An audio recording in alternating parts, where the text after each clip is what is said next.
ayan yung cover natin. Ayan. Tapos ito yung portable natin na 7.3 meter. Ito yung filter natin na para dito at takma dito. So ayan yung motor natin. Ito yung sun filter natin.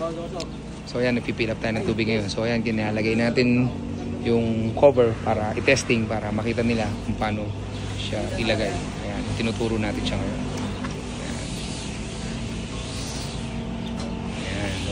Ito yung napili muna ni Sir, pansamantagal na dahil gusto niya magka-pool. So ito na muna ang option niya, portable pool muna. So ayan, binigyan natin siya ng option dito.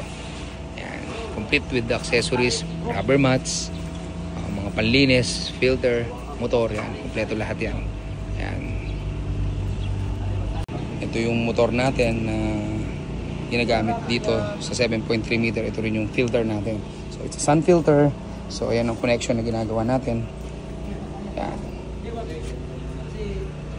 So ayan, nakita nyo kung gaano kalinis yung trabaho natin. So ayan yung ball valves natin. Ito yung motor natin. Ito yung filter natin. Right.